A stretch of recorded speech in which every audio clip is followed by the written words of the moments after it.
My name is Starsmore. I'm from Halifax in West Yorkshire, 32 years old. I've battled with a gambling addiction since the age of 16.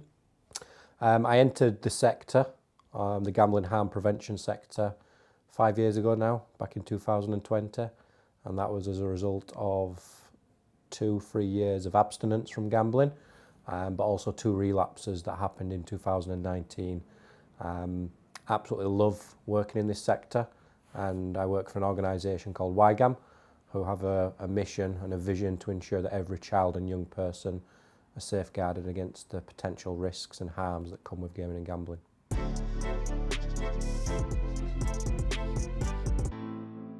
Ygam was founded just over 10 years ago now, and that was off the back of lived experience, where our founding patron, Anne Evans, sadly lost her son, Alan, as a result of suicide from his gambling addiction.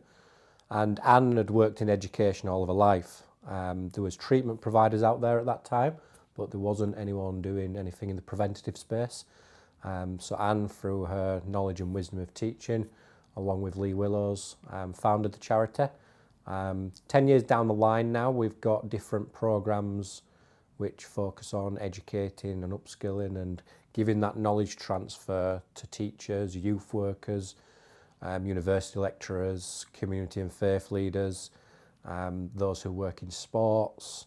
We've also got a dedicated program towards parents, and that's ensuring that parents understand the digital world that this younger generation are growing up in, which is a lot different to what we used to grow up in 15, 20 years ago. You know, gambling is very much normalised in the UK, so we want to make sure that, you know, the normalisation of being able to talk about gambling and where to go for help and support if needed is also kind of high on the agenda amongst different professions who work with young people as well.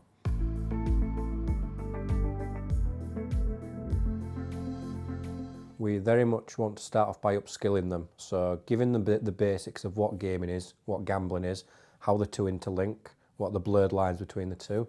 We'll tell them about the legislation out there, the regulation across both sectors. We'll then kind of delve into some of the influences at play, whether that be advertising, social media, streamers online, and then we'll kind of get into the nitty-gritty of what are the signs that you need to be looking out for that young person that you work with, care for, or have influence over. And if you do spot any signs of harm, where do you signpost them to? How do you manage that conversation?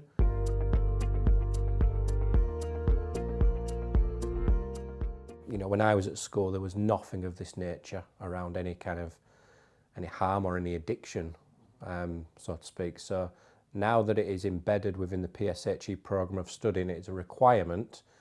We've got something here that teachers can just pick up and deliver seamlessly.